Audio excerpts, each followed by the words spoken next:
Focus on nation building. Is South Africa a true rainbow nation? What is the significance of public service and nation building within a democracy? Well, Gabriel Crouse from the Institute of Race Relations joins us now to answer these and other related questions. Gabriel, good morning and thank you very much for your time. Thank you so much for having me. You know, Gabriel, when we look at the current conversations in South Africa, the monumental flag, as well as the incident of Stellenbosch, has somehow reopened the whole conversation about this wildly aspirational rainbow nation, dream of a rainbow nation. But one wonders, is this dream or this project of a rainbow nation still on course, or has it been deferred, according to you? Yes and no, if you'll forgive the expression. Okay. So if you look at the question of race relations, which is obviously where we start out, the answer is that we're doing surprisingly well at grassroots level and extremely badly in political discourse. So the Institute of Race Relations has been commissioning surveys where thousands of random South Africans are asked questions across the country, demographically representative, since 2001, and the answers we consistently get are extremely positive. Record low levels of people saying they've personally experienced racism, record high levels, 80%, 90% of South Africans saying we need to work together across racial lines in order to go forward. And these results are not just coming from the IRR. If you look at Stats SA, for example, in 2019, they had a massive sample of 20,000 where they asked the question, have you personally experienced any form of racism in the last 2 years? And only something like 6–7% said yes of black respondents. So that's not perfect. Obviously, some people are still suffering racism, but it's like 90% are saying no. But in particular, that position, you've been criticised for that, which is why it was important to even have you here to actually perhaps engage with some of this research that you've done. You were criticised for arguing that racism is probably not the biggest problem that South Africa is faced with. It can be inequality, poverty, unemployment. But some then argue, on the other side of the spectrum, argue that, well, these are as a result, these particular ills are as a result of racism itself, because black people were reduced to the periphery of the economy. And that's why we have what we have now.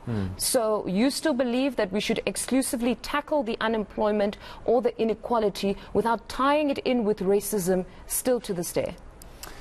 No, I think that all South Africans should know, and I think almost all South Africans really do appreciate, that we still live in the shadow of apartheid and the wicked and brutal and stupid oppressive system that was.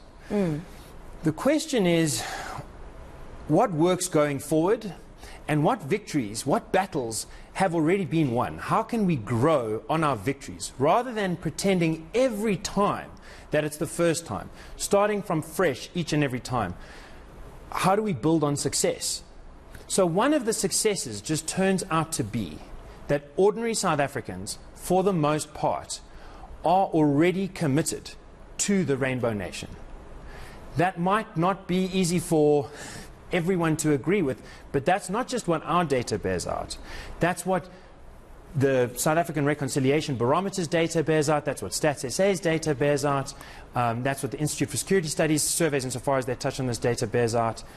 That's where we have a strength, and we should build on that strength. There really is goodwill between most South Africans. Where there's a weakness is in the ability for people to put food on the table, is the ability for people to feel that dignity that comes with work.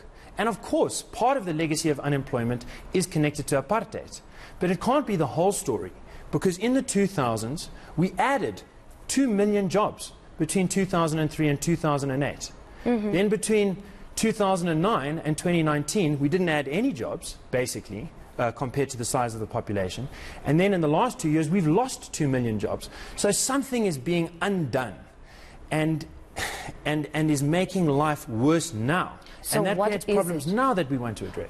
What is it that is becoming undone? Because I know you're also particularly opposed to race-based policies or empowerment legislation, if you will, which many say was really going to address some of the inequality and poverty. But now what we have, truly speaking, is we've seen a lot of fronting. So it has defeated the purpose, where many have somehow managed to subvert or undermine the very legislation that's there. So clearly that on its own is not working the BEE to a certain extent. So what needs to happen if you're saying it's becoming undone right now? So I think in terms of empowerment policy, I think we really need to pay attention to what was written in the Zondo report. In particular, in part 1, there was a structural analysis of how the law has been perverted in this country. And the point is that when you're pushing in two directions, the point made by the Zondo Commission, when you're pushing in directions partly to have racial empowerment and partly to get value for money, it creates a gap for rent seeking and for corruption. And specifically the advice that's given by the report is that we should just focus on value for money, because that's going to serve most South Africans' interests best, most black South Africans specifically. I think that advice, you can go read it on page 797 of part 1 of the Zondo report, where the report says this should be passed on to all procurement officers. I think it should be. We've been passing that advice on to the Minister of Finance. Some exemptions have been granted to implement exactly that, but it needs to be taken much further. I think that South Africa needs to, in order to grow employment, we firstly need to stop ourselves from making things worse. If I look at Minister Thulas Nklesi's EEB plan, the Employment Equity Amendment Bill, what that's going to do is going to take BEE and double it down and say we're going to take public sector rules and apply them in the private sector, where you can literally keep a job open rather than hire someone based on race, where you can exclude companies from bidding, even coming into the room to bid for a government tender based on race.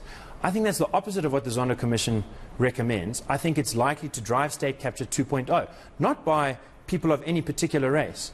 If you look at the history of state capture, there's white people, black people, Indian people, colored people stealing from South African people, also of all races.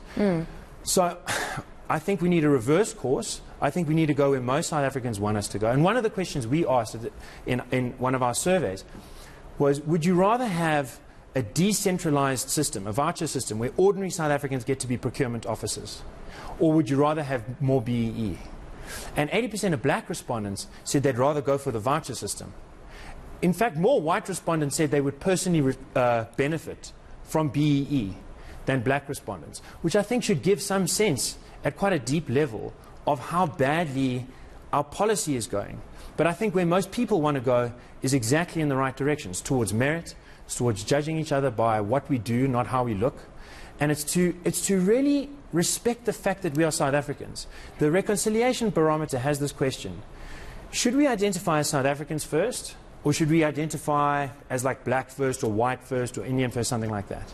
But 80% said we should identify as South Africans first. I think that's right. But many say ideally that would be desirable. But you cannot look at South Africa in that manner currently, because you still need to deal with the issues that are underlying. They really feel there still needs to be a lot of difficult conversations that must be had in society. I mean, if you look just this weekend, there was a tweet by one lady who said the only thing that black South Africans could make go viral is probably HIV.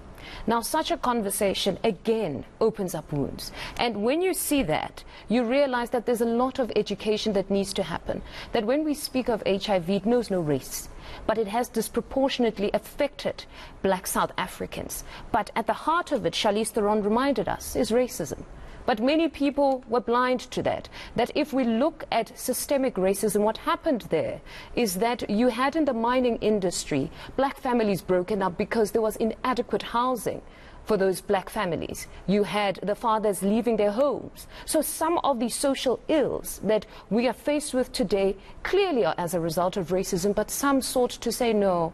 She's misguided in that you cannot blame everything on apartheid or everything on racism. Don't you think that as the IRR, you guys are perfectly poised to educate South Africans when there's such a tweet, not to condemn this woman perhaps, but to educate of systemic racism and how South Africans, or black South Africans in particular, find themselves on the lower end of the spectrum, particularly the economy?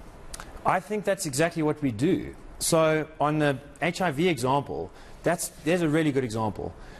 Whatever the disproportionate factor is that some group is being affected more than another, clearly the thing to do when you're giving out the medicine for HIV is not to say, okay, well, let's give everyone in that group HIV medicine. Everyone that is black, we're going to give HIV medicine, and no one that's white.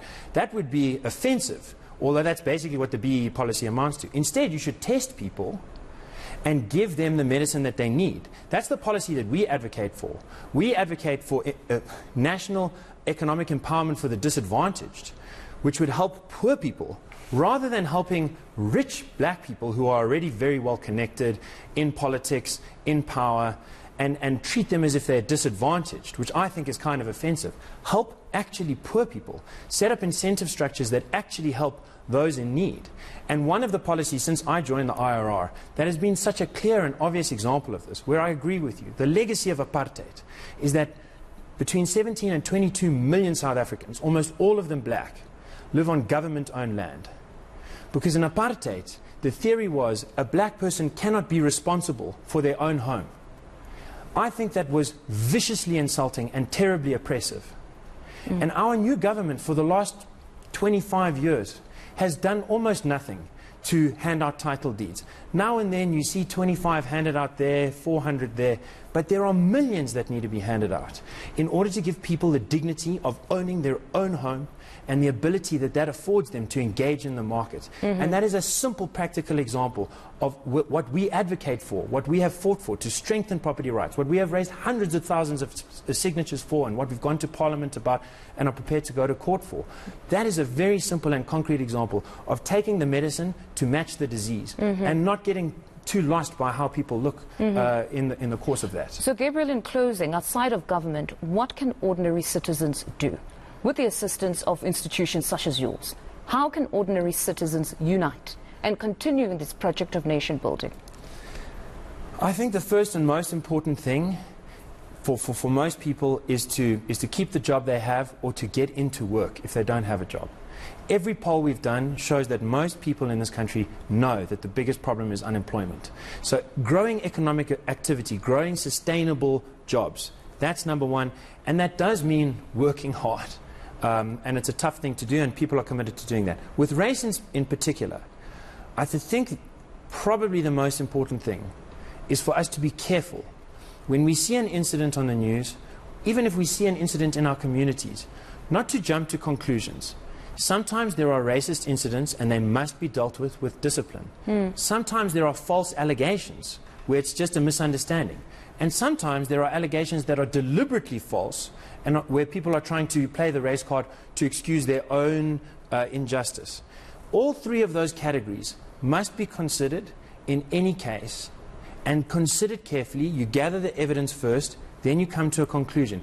And in that way, we can keep cleaning our society rather than allowing a particular instance to blow everything up and create the misapprehension that actually the Rainbow Nation is dead and that actually we all just want to be at each other's throats, because that's not the case. Most South Africans are too busy, are too beleaguered, are too hungry to get lost in racial bean counting. Most people want to work, and they want to work together. And I think that's our greatest strength in this country. Gabriel, thank you very much for your time. That is Gabriel Crouse from the Institute of Race Relations.